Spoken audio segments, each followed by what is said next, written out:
got involved with the program through one of our reference librarians, Carmela Lee. She brought it to my attention and thought this was a great new program to introduce to our community.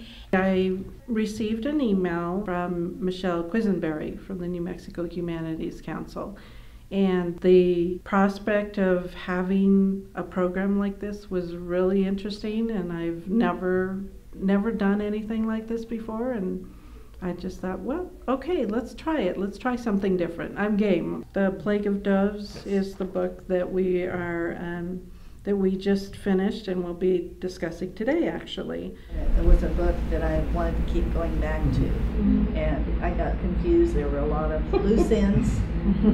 To me, it was her style of writing, and my suspicion is that writers, I don't know for sure, but that writers often do a little bit of tweaking their styles, that every book isn't written exactly to the same style. Yeah, I always get so much more out of the discussions.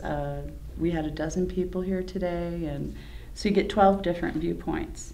So it's like seeing a book in 12 different perspectives. So if you have one take on it, and then you see somebody else's take, now you can go, oh, I didn't think of it that way. And you reread it, and you get a fresh perspective. So now it's almost like you have 10, 12 versions of the same story. It's the book about the relationships of the white and the natives and all this other stuff. I totally thought that was the point of this book, and that the fact that they were actually killed by a white man rather than. Well, but the fact that there were the lynchings by the white people, that was to me a very important part of the story, right. And the murders was an important part of the story, but for us at the last to find out who the murderer was this guy way out here in left field who who's just kind of in my mind that was no apparent reason. Yeah, and it was not to me it wasn't important in the book.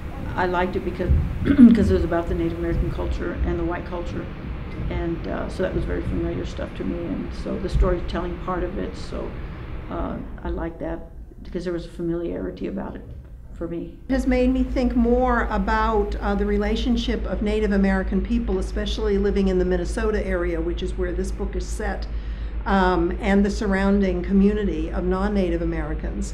The church came in they weren't invited, they came in and they were going to fix the natives. And so they've learned how to put up with the Catholic Church, and they do whatever they want to with their own beliefs, and then they just bring in the part of the Catholic religion that they want to.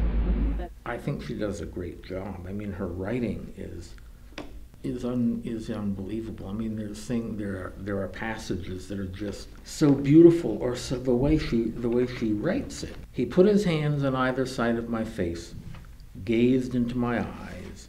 He didn't really see me. He was looking at his own reflection.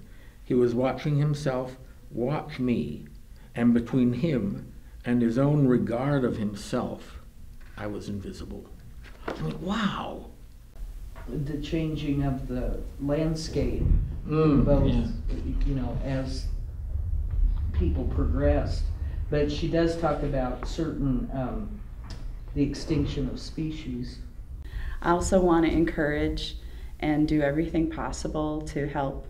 I understand programs like these aren't free, but they're so important and they do so much for the communities that I want to help make sure it continues. I think it exposes people to very, very good books in American literature that might not otherwise be read. I just want to thank the Humanities Council for their wonderful programming ideas. I do want to thank the New Mexico Humanities Council for inviting us to participate in this program, because the participants have been really overwhelmed with what we've offered, and they just think it's just great.